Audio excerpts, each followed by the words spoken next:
Hi everyone, this is Ash speaking. I just want to kindly ask people if you have coffee or food. It's actually not allowed in this space, unfortunately. So I'm just going to ask anyone that has coffee or food if you can actually just move out of the space and throw it out or hide it for me so I can't see it. That would be great. We just want to respect the space. This is used a lot by students and we appreciate it. So that's all. Thank you so much. And I hope you're enjoying yourselves because I sure am.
Thanks, Ash.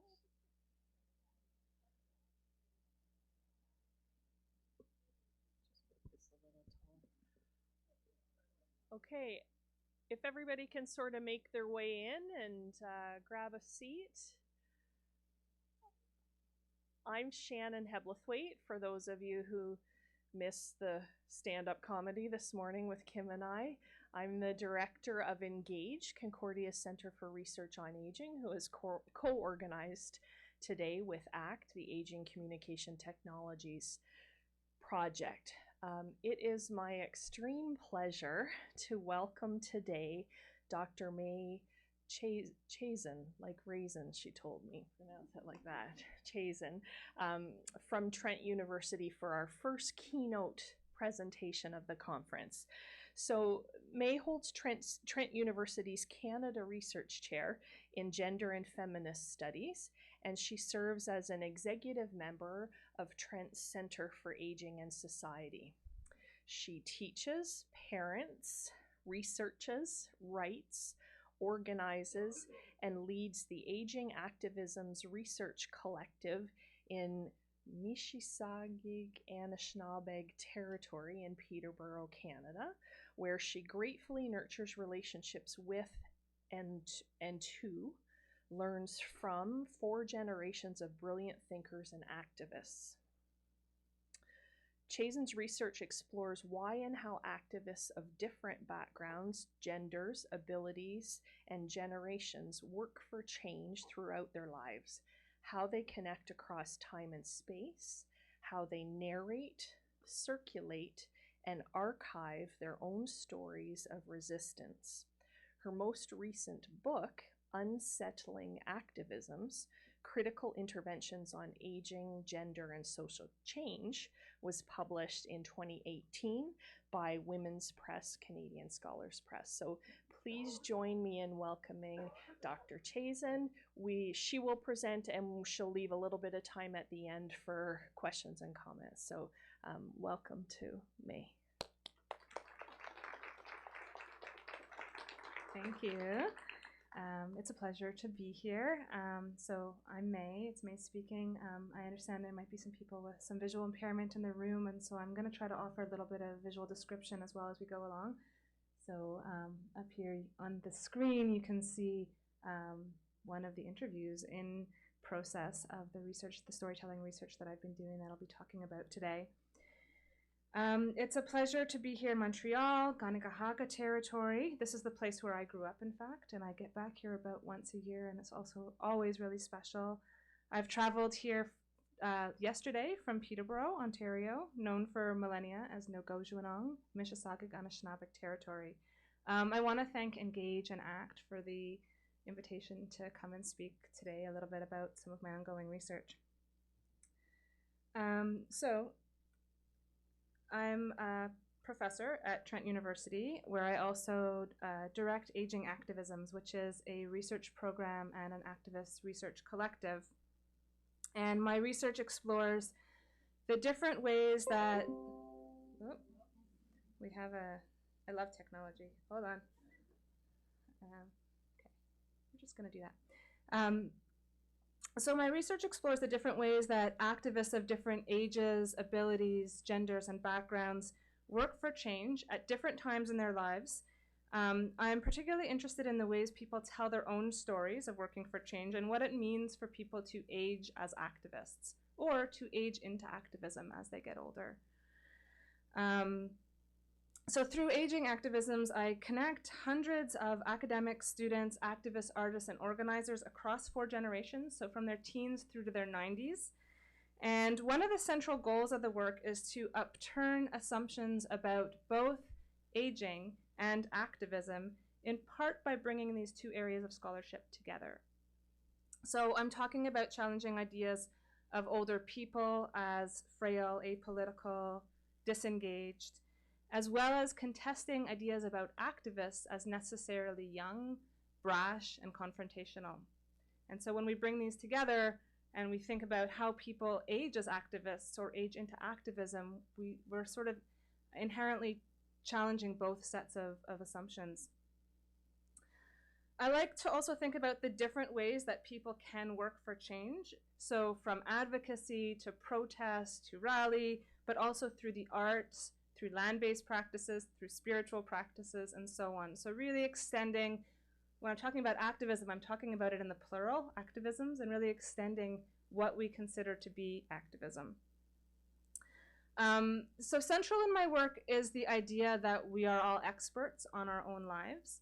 And so I really like to focus on the way people talk about and practice their activisms and how they tell their own varied and diverse stories about aging.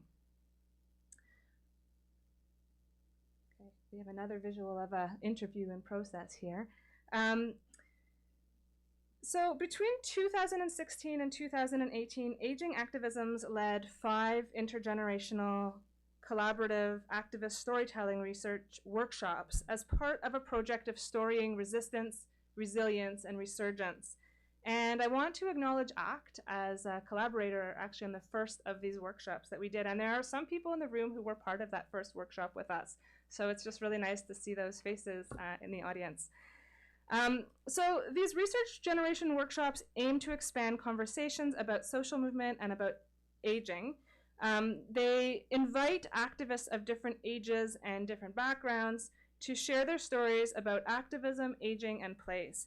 And today I specifically want to reflect on this piece of work, this storytelling work that I've been doing, and ask the question, what might intergenerational storytelling contribute to understanding aging?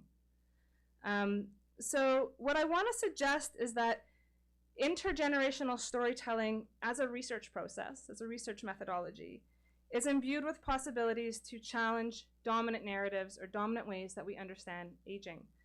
I'm going to start by just explaining a little bit what I mean by that. I know that this might be common ground for some people in the room and then also maybe new ground for other people in the audience. So the storytelling work really challenges 2 key aging narratives or 2 polarizing views of how we typically tend to talk about aging. Aging as decline as well as successful aging. So many of us are familiar with narratives of aging as synonymous with physical and mental decline, assumptions again about older people as disengaged, frail, withdrawn, as a burden, and connected to this, the devaluing of older people's lives, largely based on the idea of not being productive, contributing members of society. These are common stereotypes about old age. They're marginalizing and victimizing. They can lead, we've often heard in our research that these kinds of stereotypes can lead people to feel like they're inferior as they're aging or to feel invisible as they're aging. And this narrative of decline remains quite strong and powerful despite what we actually know about aging. So we know that people over 65 are among the most engaged demographic. This is our largest voting demographic. Are involved in, we heard a lot about this morning as well, but are involved in social, community-based, and family-based work, both paid and unpaid, are working well past the age of 65, sometimes in long-standing careers, are taking up new careers after the age of 65, are going back to school at this time. And what's particularly interesting to me in my work is many are explicitly engaged in activism and well into their 80s and even 90s. So in response to these victimizing and marginalizing depictions and assumptions of old age as a time of decline, since about the 1970s, aging studies scholars, as well as health practitioners and policymakers, have sought to shift this emphasis. And the emphasis shifted in a very polarizing way, sort of almost to an opposite discourse of successful aging, active aging, and healthy aging. Okay, so up here on the screen are a bunch of, when you just Google aging, these were some of the first pieces that came up to me, and they really represent these images of aging as decline. You know, it's all down here from here, downhill from here. That was actually a birthday card for somebody who was turning 20. I mean, like phobia of aging, right? If that's the messaging out there. But so these kinds of images. So On the other end of this spectrum, though, what we have up here now is images of successful aging. Again, Google successful aging and see what images pop up. We have people running on beaches, doubling up on a motorcycle, you know, lots of very active, and I'll talk a little bit more about these representations in a minute. So successful aging has come to be another dominant narrative, or another dominant way of thinking about aging. This discourse of successful aging, this way of thinking about aging, excuse me, has come to shape policy from the municipal all the way through to the World Health Organization level. Successful aging, as a powerful way of thinking about aging, does get us beyond those limited representations of decline, but this is also very narrow. This is a very narrow depiction of what is viewed as success and who can be successful. So successful aging, again, all you need to do is Google it, is most often represented by fairly affluent, able-bodied, heteronormative, white couples, often with grandchildren, and most often depicted as exercising on beaches or engaged in some kind of leisurely activity. This is very dominant imagery. This narrative of successful aging is also packaged and sold by a multi-billion-dollar anti-aging industry. I feel there's going to be lots of discussion about this over the next couple days, or the next day or two. So these images have come to cover health policies, advertisements, magazines aimed at older adults, and again, simply if you Google, you will find these images and representations. And these matter because they come to shape how our society collectively imagines what it means to age well, what people feel like they should aspire to, and we call this our cultural imaginaries of aging. So this is sort of a collective view of what we deem ourselves as wanting as we get older. So I think about this as akin to beauty norms for teens, you know, that idealize particularly girls and women who look certain ways. Again, right, white, skinny, cisgender, and so on, right? You think about 17 magazine, or, you know, these kinds of representations. And the repercussions for how that makes many young people feel about their bodies, themselves. There's been so much out there on this. So too do these dominant images of successful aging have repercussions for who is deemed to be aging right, who's doing it right, who do we want to look like, how should we aspire to age, and even whose futures are worthy of resources, of support, and so on. So, you know, I feel like I'm probably speaking to an audience of supporters here to say that, like, the media matters for shaping the way we understand success and what we aspire to. So, of course, the problem is that this is an incredibly narrow view. We do not all age like this, nor do we all want to age like this. And our value as humans doesn't depend on us aging like this. And certainly doesn't depend on us conforming to these kinds of representations.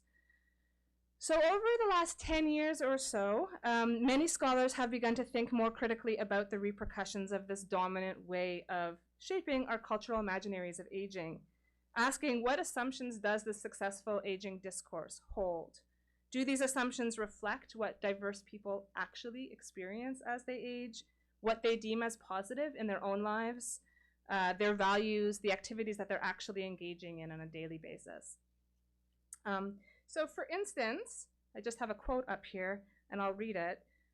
Two well-known scholars in the area of writing on successful aging, Lynn Sandberg and Barbara Marshall, call on cultural gerontology to further problematize the dividing practices that make some futures more valued than others, and instead find ways to recognize diversity as more than just a catchphrase. So they call for a radical reshaping of cultural imaginaries of aging futures. So, like many others in this area, they're seeking to disrupt this simplistic narrative of successful aging as represented by those widely circulated images, again, of affluent, physically fit, hetero white couples. And central to their argument is that this widespread discourse of successful aging holds a number of limiting assumptions about who is successful, and by corollary, and in some ways even more importantly, who is deemed to have failed at aging. If we know who's successful, then we can sort of extend that to think about who is failing. And that's a really dangerous message. So in other words, certain people are continuously either not represented within conversations on aging, or they're deemed to be unsuccessful or failing. And this includes people with disabilities, people who are racialized, people who are single, people who are living cooperatively in queer relationships, people who are struggling financially, and those who are not buying into capitalist notions of what constitutes success. So it's a lot of people who I would say have non-normative stories of aging, not non-normative meaning outside of the norm as depicted by that kind of flat, successful aging representation. So my work kind of fits in here, and it aims to challenge this erasure and this invisibility of certain people from understandings of aging. And my storytelling project centers the stories of groups who are least valued in these conversations. So again, it centers those people whose stories would be considered non-normative in terms of aging discourse, aging policy, and so on. So people on the LGBTQ2IA spectrum, people who are racialized, people who are living with disabilities, and so on. So I'm going to tell you just a little bit about the process of this storytelling for those of you who are interested in what this actually looks like. And then I'm going to show you let you listen to a couple of the stories that come out of this. So on the screen, again, we have another image from another storytelling workshop. So we'll see another interview taking place. And I'm just trying to give you a little bit of a feel for what this looks like. It's not typically how we think about research a lot of the time. It's not one-off interviews or surveys or that sort of thing. It's a really dynamic group process. So the project brings together storytellers, again, across ages and subject positions to share their own stories by interviewing each other in small groups, taking photos, and listening supportively. So everybody in the room gets to be interviewed, everybody gets to be an interviewer, and everybody gets to be part of taking photos. Each workshop typically involves about 18 storytellers, again, across different ages.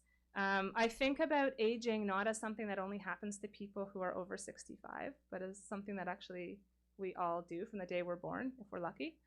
We include people of all ages when we ask questions about aging and how you envision your aging future and this sort of thing. We record in groups of about 6 people. So while there will be somebody who's being interviewed and somebody who is an interviewer, we sit in a circle and we interview in a group so that relationships build among the whole group together. We also facilitate full group conversations, and more as we've been going through doing these kinds of workshops and we've been sort of playing with the process and figuring out what really works, we've come to also share and co-create poetry together, visual arts, zines, performance, music, so that the storytelling is happening through a number of different ways beyond those simple interviews. Following the workshops, we work with storytellers to turn their recorded interviews and photographs into short media capsules. And again, I'm really grateful to ACT for having kind of brought this process of creating media capsules to me and my research team. So I'm going to show you 2 of these media capsules in just a moment. Sometimes this involves students at Trent. I actually do this with one of my courses, so it's really fun. All my students in my course get to be part of these interviews and the whole process of storytelling and get to create media capsules through it. Sometimes it's happening, students are creating these. Sometimes storytellers like to create their own media capsules. So as you'll see, these are not slick professional pieces of video. These are not documentaries made by filmmakers. They're not glossy. But They are made with no costly software. They don't require any experience to make them. You can learn how to do it in like a few hours. And the power of these pieces, I think, really lies in how they capture a process that's built on relationships. So for those interested, you can find more of these on my research website, which is agingactivisms.org. We've recorded, over the last 2.5 years, we've recorded 78 amazing stories with activists of all ages from their teens through their 90s. And yeah, they're really insightful and beautiful, I think. So again, collectively, these stories push back against narratives of aging as decline, but also, and I think maybe even more importantly, against those narratives of successful aging, offering a number of alternatives about aging resistantly and resiliently in the face of ongoing oppressions. So I'm going to show a couple of these videos now. I want to ask that when I put the videos up, if you could refrain from taking photos of the slides for the protection and privacy of the storytellers and their families.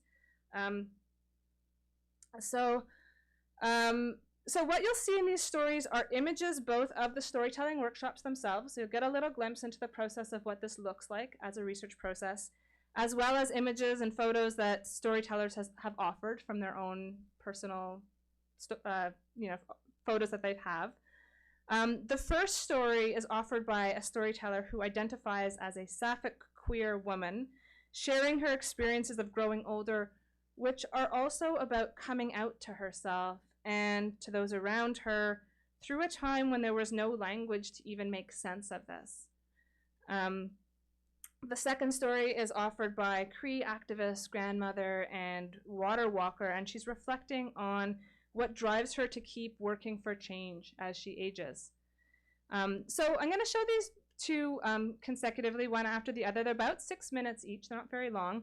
And maybe just you want to think a little bit about how these contrast those images of decline and success that I opened up with. So we're just going to check on the...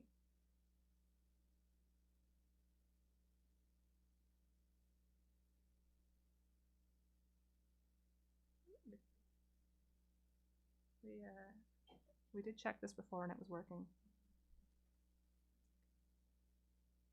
Right.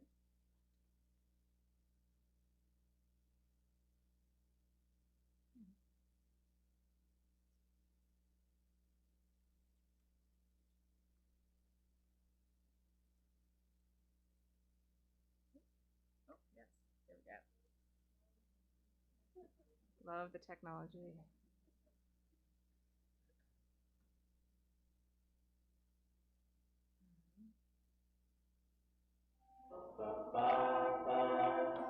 From the whisper to the word, we've been singing in the dark. I'm a lover of nature. I'm a facilitator of dream explorations. I'm blessed to be a mother and a grandmother. I call myself a sapphic queer woman. I have been a seeker all my life. The big questions like, what is this all about? Being human on this planet, being a creature of this earth.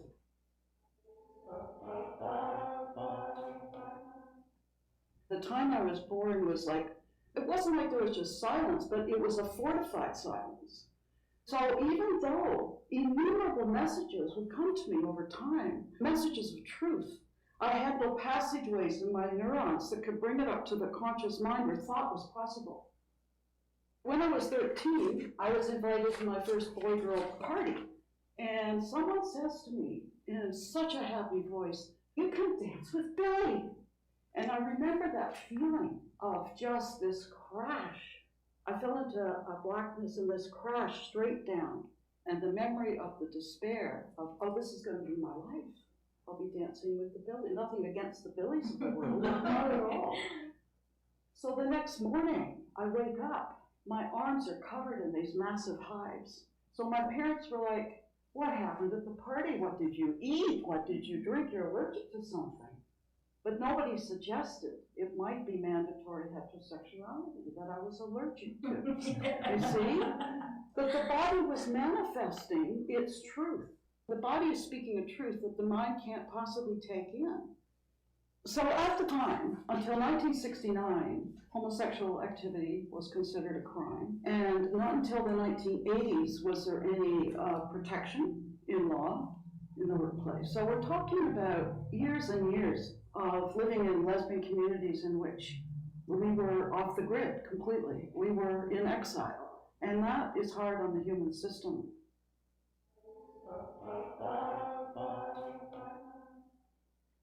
I'll just read a little excerpt from this piece called The Galaxy, Singing Ourselves Home. Subtitle is Why We Must Have Up-to-Date Sex Ed. In the beginning there was no word, and this she does not know. A child is born in a time of no words, no letters, no runes, no whorls, no runway path, no cresting wake, to lift, embrace, and hold in the sea breeze of light. She is seeking what she does not know. Yet senses the tiniest whisper, light years from home, a silent echo beyond the stars, and so she dredges for a word that is gold. Her heart is lowing a dirge she cannot hear. It's a vast credenza of starvation beyond the range of her ears. And all this is stored away in her galactic cells, down in the core of flames, numinous, sending waves and waves of unrelenting light. And this she does not know, no clue. The rain is ungrounded. The loam scent is buried. The ocean is closed off. Lovers lost to jealous husbands, children held in ransom. Oh, but it's a phase only anyway.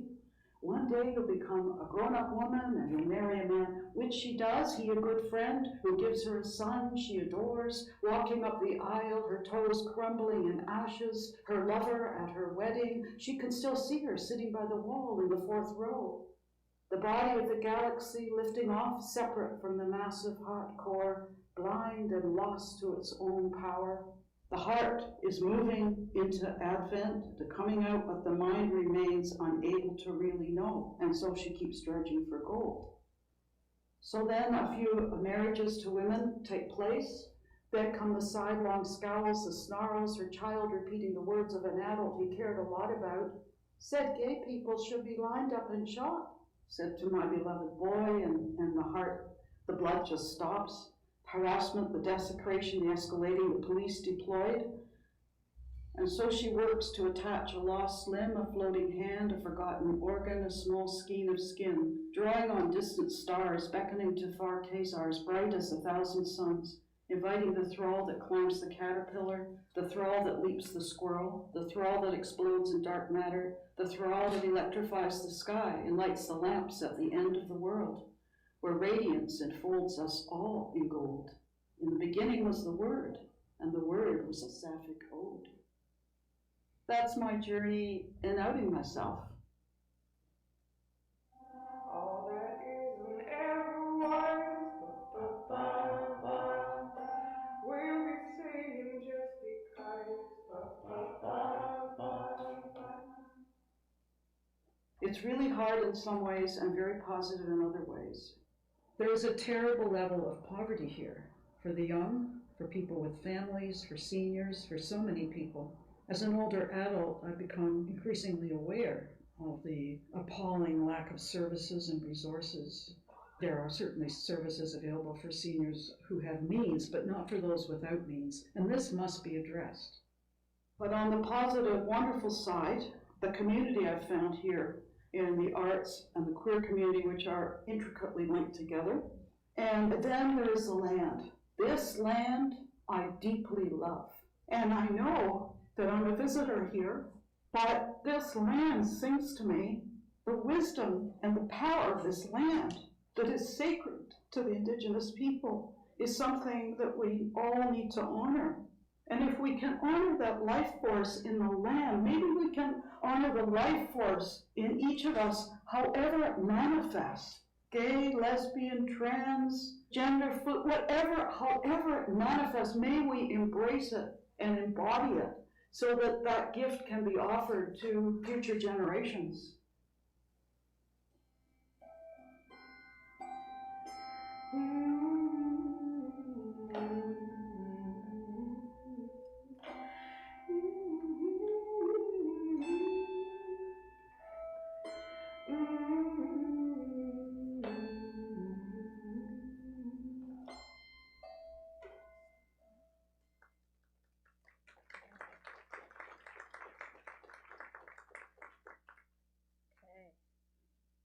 everybody still with me? I love this story. It tears me up every time. It helps when you know the people too, but okay, I'm going to show you the second story again. It's about 6 minutes in length.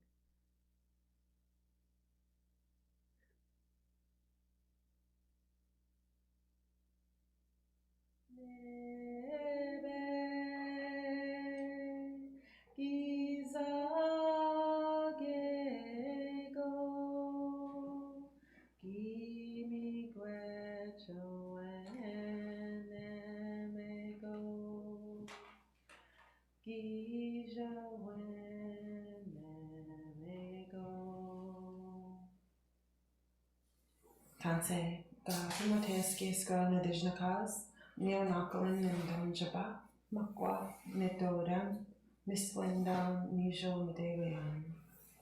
My Cree name is Walking Earthwoman. My English name is Tasha Beads, and I hail from the Treaty 6 territories of Mr. and Atakakoop in Saskatchewan. I have lived in the territories of the Mississauga for the last 9 years. I acknowledge and honor the ancestors of this territory of the Anishinaabe. My work in academia would be my first area of activism, and that was looking at the cases of the missing and murdered Indigenous women. A good friend of mine, Darlene Bosch Muskego, went missing in 2004, and that was a catalyst for me. I mean, I always knew that this violence was directed towards us. I was always cautioned as a young girl growing up in Saskatchewan that there would be people who would target me because of my brownness. And I wanted to understand how it is that Indigenous women were going missing at such an alarming rate.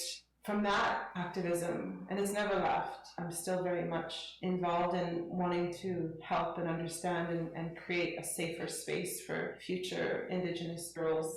From that work, it led me into ceremony. It was very heavy work when you're dealing with such severe violence. And it was in that ceremonies I began to understand that we'd been looking outside of our culture for so long. We've been turning to Western ways of thought. In going to ceremonies, I found we actually have everything that we need contained inside our own knowledge systems. Through those ceremonial practices, I began to understand how water is a living entity and how she can help us as much as we need to help her. A lot of my work in the Ngojuanong area came out of that connection to the water through the local Anishinaabe, Kwewak, Liz Ozwamik, Shirley Williams. They introduced me to the concept of water walking. And from them I met Josephine Mandaman, the grandmother who walked around all of the Great Lakes and then some. So I began to walk for the local waters here. I began to enter into a relationship with Nibe, as she's known in this territory. And that's a relationship with the water. And the water is a beautiful, beautiful, powerful being.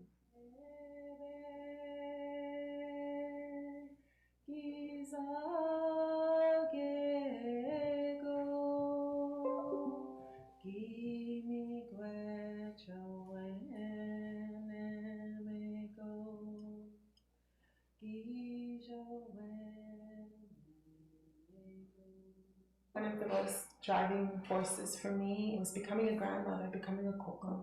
I have a little granddaughter.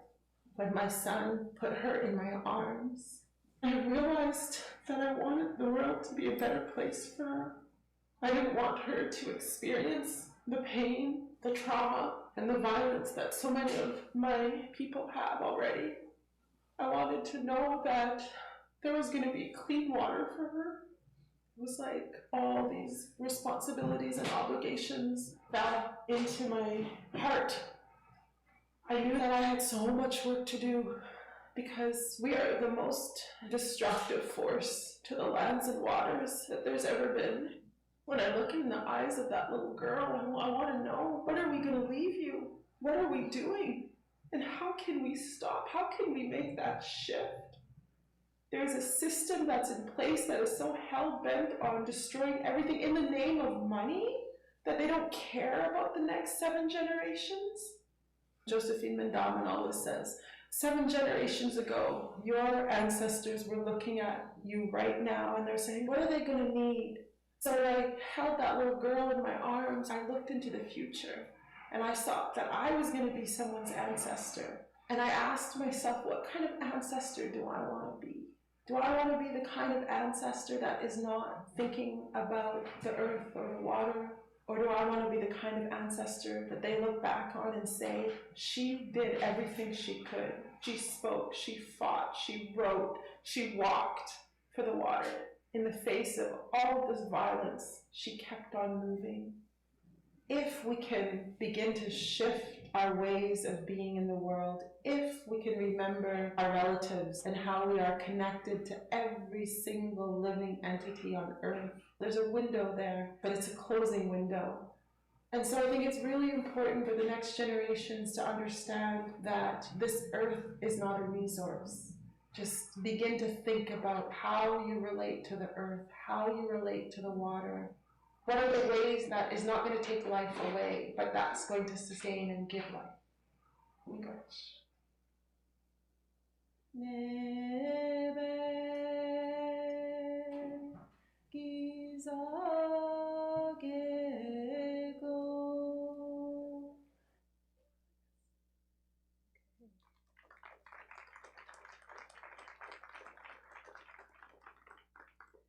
Yes, so I don't know, I feel like these stories speak for themselves, but yeah, I want to take a few minutes to try to bring some of this together and then maybe open it up for some questions. I want to reflect for a minute on what these stories offer us. What can these stories and many others, again, it was very hard to choose which stories because out of 78 of them, they're all brilliant and beautiful, and they offer very different things. But what do these stories offer us? What can intergenerational activist storytelling contribute to thinking about aging? Can you make a connection? How does this help us think about aging? How can they expand, reshape those cultural imaginaries of aging? So I want to offer a few wider findings on some of what I'm learning from this work, which connects these stories. So many of the storytellers are telling us that as they're aging, they're growing to better understand how systems of oppression impact on them. And largely this is because we're centering in the work those non-normative stories. And so we're hearing about what it's like to be living those non-normative stories, right? That sort of makes sense. But they're talking about aging as a process of shedding internalized oppressions and no longer following normative scripts. So these, a lot of them are stories about coming out, about gender transition, about coming to terms with different parts of themselves as they age in ways that are in fact liberating. We saw this in the first story shared very clearly. Okay. Yeah, people finding joy in understanding themselves better as they age, not needing to conform or fit in anymore. I'm gonna go through this a little bit quickly. So many discuss aging with purpose, but not in individualistic terms. So this is not about individual retirement or fitness or investments or leisure activities or so on, but about working for some kind of collective good. So accepting responsibilities to future and sometimes past generations. This was evident in the story, in both of these stories, and it was a theme throughout all of the work that I've been doing. We're also learning about the fatigue of activist aging. So this activism can be hard, and this work, it can be demoralizing, especially when watching the state of things over decades. So we heard a lot about this. For many, we heard about the cumulative impacts of marginalization and discrimination over lifetimes, over generations, but also about resistance as persistence. So for some, resistance is surviving into old age. It is nurturing children and grandchildren. It's continuing the struggle. It's being able to have relationships with grandchildren. And this really does come through very much in the second storyteller's story, which is very much a story of persistence and survivance, making it to grandmotherhood as an Indigenous woman and continuing the struggle for future life. So these stories offer alternatives to those dominant aging narratives, to those dominant cultural imaginaries. These are amazing non-normative stories about aging. Now, they're not really about aging per se, because even when we ask questions explicitly, which we do, about, what is it like for you to grow old in this place? How has your activism changed as you got older? They don't answer the question of aging. They go on to tell us about the amazing work that they're doing and their struggle for future life on this planet. And so it's interesting, right? Like, sometimes the most interesting things that come to you as a researcher are in the ways that people don't answer your questions. Anyway, I take that as very interesting. And so we've tried to really focus their stories on what they shared with us, not on trying to answer the questions that we might have asked. So these are not people who are reflecting successful aging tropes, but they are aging. They're aging with joy, with struggle, with pain, with purpose, with care.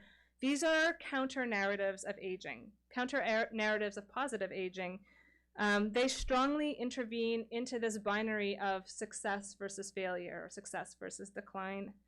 They're no way stories of deficit or decline, but they don't align with those neoliberal, capitalist, heteronormative, ableist, white-centric visions of what is success as we grow older. They put pressure on, they call into question this binary. These stories, I hope, especially when if you look at a few other, you start to look at them in collections, they make visible a multiplicity of futures. They offer insights into the creativity, the contributions, the love, the loss, labor of those who are most invisibilized by those dominant aging narratives. And I'm going to end with, again, reference to Sandberg and Marshall's work, which has been quite influential for me. And they ask, whose lives are worth preserving for old age? Whose aging is understood in a livable way? To begin to address these questions requires that a multiplicity of futures become visible.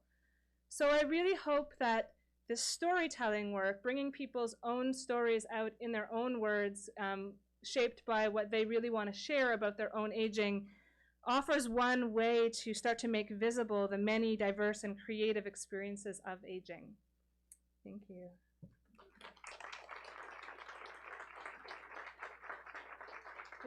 Do we have time for a few questions? I wasn't really watching. Yeah, okay. Yeah, we've got time for probably 2 or 3 questions in the audience. We've got some folks with microphones coming around. Carly, do you want to start here maybe?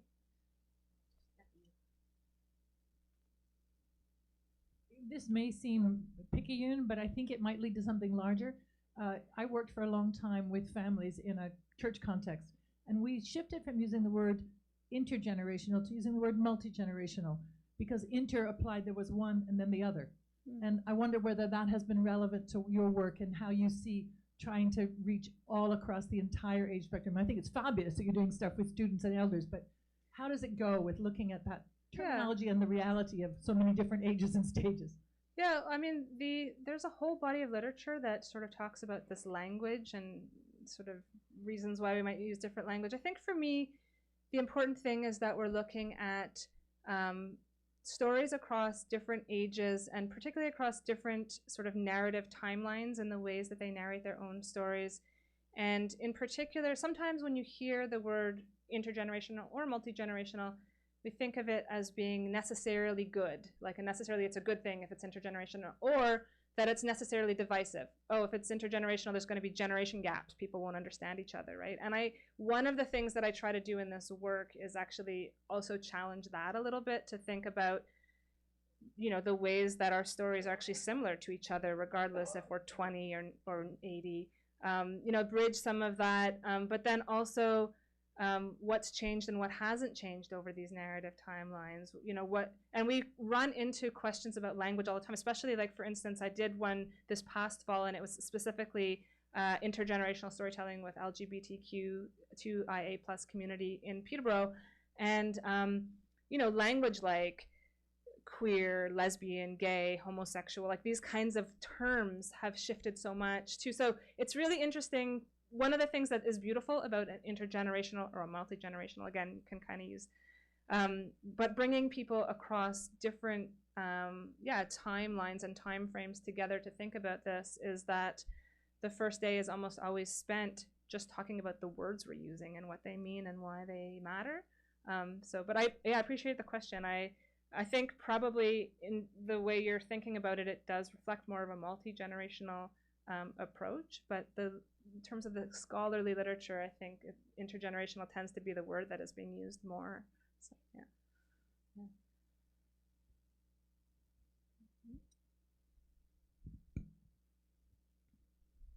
Hi. What do you think about platforms like The Moth? Have you heard about The Moth? I don't know the Moth. It's on NPR. It's National Public Radio. I guess Okay. it's mostly in the States. Okay. But it's been around for decades, and it's a storytelling platform where they have like slam nights and people will get together and they have contest winners. But it essentially kind of propagates the stories, personal stories, kind of cultural stories, historical stories, where people come together. And also, how inspired is this project by the kind of new turn to storytelling and say podcasts or kind of media, like the emphasis on having stories readily available? I mean, I don't know the Moth per se. Yeah, there definitely is like a popularity around story. I think we understand that stories are powerful. Stories don't only tell our stories of the past, but they actually shape what we want our future to be. So they're productive in a way. And so I understand that. I spent years doing ethnography, oral history, like I've done a lot of other kinds of research, and they always had an element of story to them. I think all research does, and as we're trying to present the findings of our research, it's like, what is the story you're trying to tell with this research, right? There's always like that element of story. It's one of the things that draws me to research. The thing that I find really different about the processes that I've been trying to think about how to do and work with compared to, say, podcasting or documentary making or something that's more performative in the sense of like a slam night or something like that. Those also tell stories, but the way we tell our story and what we choose to tell is shaped by the context in which we're telling it, right? And so I'm going to tell my story differently if I'm up in front of people doing slam poetry than if I'm in an intimate room with people who I've built relationships with over a period of time. And the part that I see this kind of research as also a way of doing social change work that needs to be done. And one of the things I think we need more than anything is to be having conversations across difference in background, difference in age. And so there's a process piece to the research that is about bringing people together to have not always very easy conversations across difference and learn from each other. And we do it in a very small, very intimate, it's by invitation, well-curated group of people. I work with public educators. Most recent, usually there's an elder who, we have a strong decolonial kind of ethic to the work. So we have usually an elder, a public educator, and a counselor on hand. Because when people build trust with each other and build a small group dynamic where they feel like this is a space where they're going to tell their story, there is this like fine line between the performative storytelling and a more like a therapeutic process, right? Where all of a sudden you're sharing something that's really like deep and meaningful, and that can bring up a lot of emotions.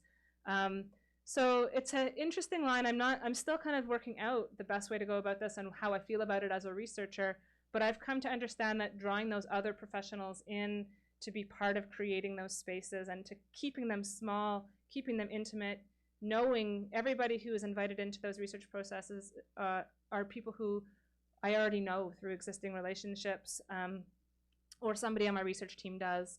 And so curating that in a way that the stories that can then be told are pretty different than if you were in like a more public forum, or it's, a podcast, or it's a one-off interview or this sort of thing.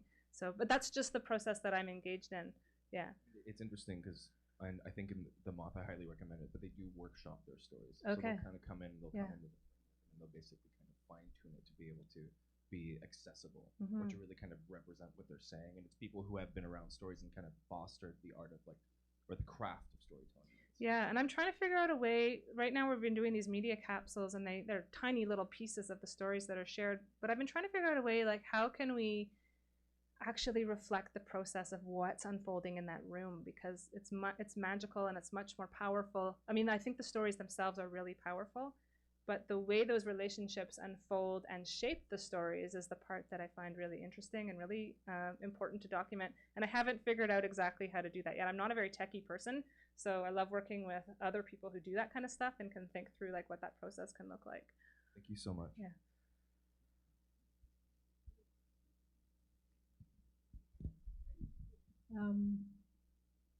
Yes, here, I'm over here. Oh, sorry. Thank you. I noticed as I was watching those films that I was learning something about myself that I can't articulate at this point. And I'm wondering if you were surprised in this process of what you learned, perhaps about yourself, perhaps about the people that you were working with. Yes, every time. I think the self-discovery and learning, I mean, it's an ongoing process. It happened before I started doing the storytelling research. I spent years doing oral history work, mostly with older women, many of them sort of my mother's age and across different cultures and contexts. And I couldn't believe how much my life was changed through every conversation. And it sounds cheesy and corny, but it really was true. Like, and we do understand ourselves in relationship to people, right? So every time you are in that sort of intense environment, you sort of do change. And when I decided that I was going to try this more group-based research, part of it was like, I'm so lucky to have the opportunity to have these people in my life who are sharing their stories with me. I want more people to have the opportunity to be part of that process. I don't want to hog it the same way, right? So part of that process is actually like, what would it be like for people to be telling their stories to each other so that they could also have the experience of being changed by each other's stories. And what I see in the rooms when we do this is that the stories kind of shape each other as the workshop goes on, right? They shape how other people tell and what they choose to tell, and it's really interesting. But yes, I'm always surprised every time we do. One of my RAs in particular says that all the amazing parts about this work, which you don't get in a lot of other parts of your life and which we all crave, are the things that keep us doing this over and over again, but they're also the thing that every time we're like, we shouldn't do this anymore. This is really emotionally intensive. But then we do it again because it's really interesting and there's something compelling about it, and it documents the way that we narrate. And I think the way that we narrate also offers something to how we envision our future and how, like, what we're looking for or seeking. So yeah. You know, I think I've just named something in me. It's about becoming more human in listening to these stories and being influenced somehow on some level. So thank you. Yeah, you're welcome.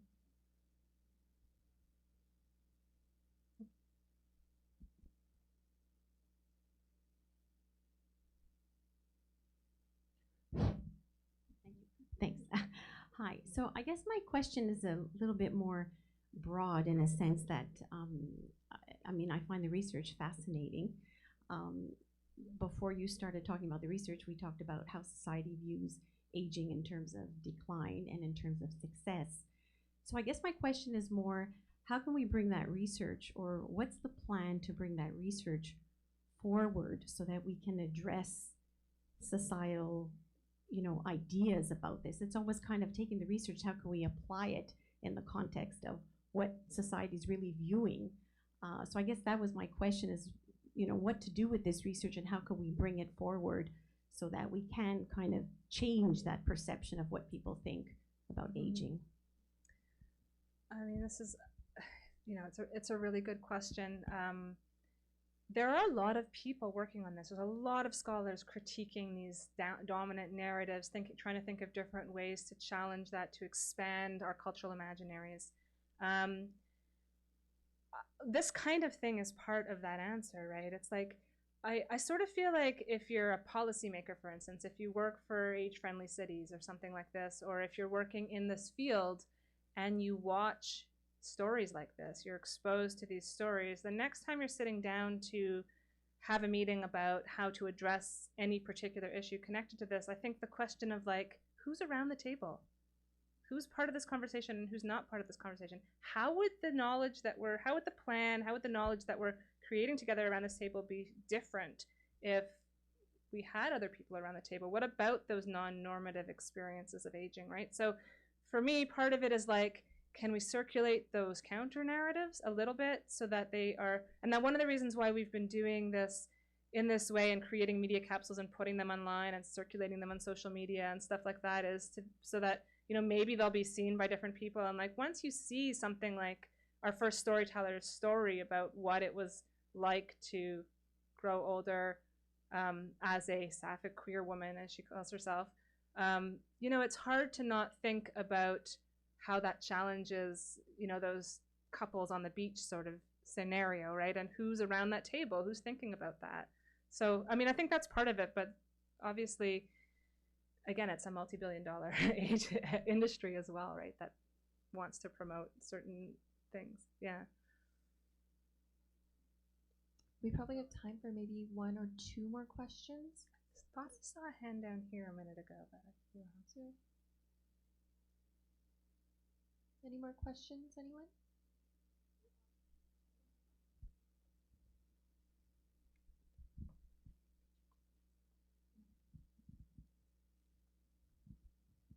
On, is it? Yeah, okay.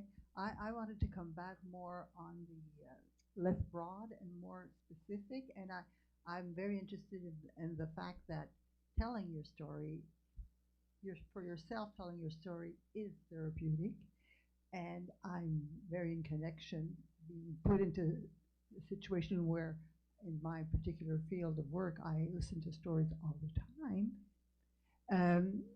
and I know very well how this nourishes me, my humanity, shall I say. But I was interested in sort of understanding, because I'm in psychotherapy, but I was interested in understanding the context within this situation where these people have, is this a one-shot deal, or is this a stable group, and they meet each week and they start gradually telling parts, or I'm just curious. Technically. Yeah, no, it's a good question. I've actually done this kind of, we've done 5 storytelling workshops, and they haven't all been exactly the same, because in part we're playing with how is the best way to do this, what works best for us. You know, it's a sort of a methodological question, how to do this. So some of the workshops have happened with classes that I've been teaching, where I've brought students in to be part of it, and so it's been like 1 day a week, the day that they have their class on, for 4 or 5 consecutive weeks, where the group comes together, because it's a fairly long process of, you know, an opening conversation, team building, trust building kind of stuff, small groups, and that, you know, it happens over time, and we usually include some arts-based, you know, creating zines together, creating performance together, this sort of thing, which is part of that storytelling. So takes some time. So some of it has been like the same group coming together over 5 weeks, once a week. Some of the workshops have been over the course of, say, 4 full days, and have been really packed and intensive. I'm still not sure how it works better. There's something amazing about being together intensively for 4 days. The last one I did was 4 full days, and then all the storytelling happened during that time. Then the following week we got together for a full day and did editing together, like taught some of the editing and so on. Then there was a back and forth with each storyteller as their process was created, and that went on for about a month, that the researchers and so on were in touch on a pretty regular basis with the storytellers as we went back and forth on what do we want this to look like, which parts do you want in, which parts do you want out. Sometimes it involved sitting down one-on-one with the storyteller to actually do it together. So that went on for about a month. And at the end of that month, we all came back together again, and we watched some of them together. And then just about 2-3 months after that, we got together again and watched a few more together. So there's been an ongoing, most of this work, I did one here in Montreal, actually the first one with ACT, which was 3 years ago.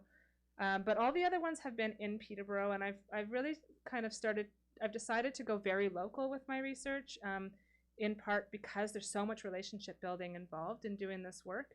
And so these are people who are already in my life in a lot of different ways and who I see around and stuff. It's a small community.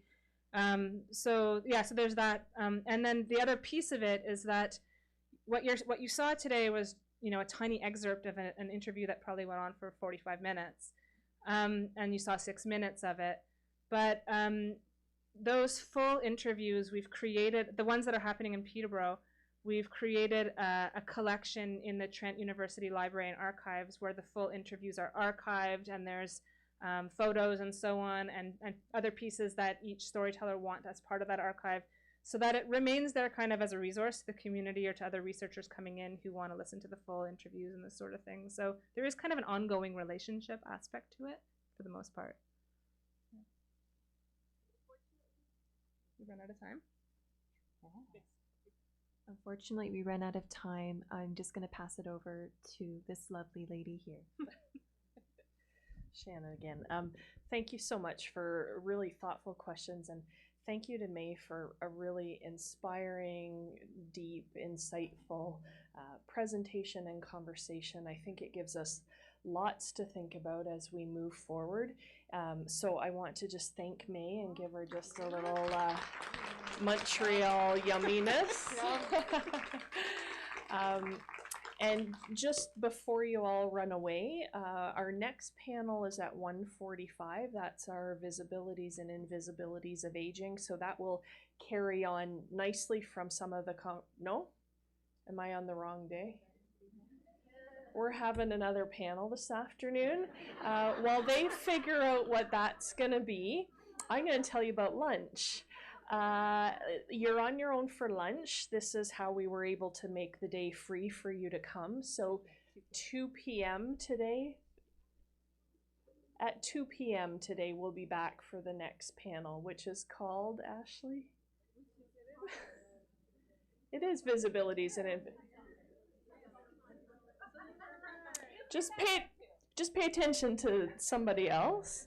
But for food things, there's lots of, we're downtown Montreal, there's lots of options. There's, if you don't want to walk too far, there's a Tim Hortons right across the way. Just down the stairs, there's a small Starbucks. But if you head out the front door of the building that direction and turn right or left, there's a multitude of restaurants. To your left, there's a larger Tim Hortons, Starbucks, Al Taib, which is a kind of Mediterranean buffet salad yumminess. To the left is a sandwich, salad, soup, great place. There's lots of places around, so please do enjoy, but come back and be ready to start again at 2 p.m. Thank you. For the media coverage of older adults, Many Shades of Grey. Okay, thanks everybody.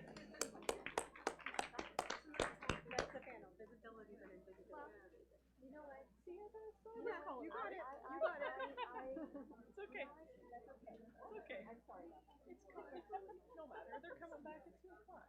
I was just so excited after your talk. Thank you so much. No problem. It was great. Yeah. Hey. Oh, I'm glad you enjoyed it. If you will, oh, they shut me off. Never mind.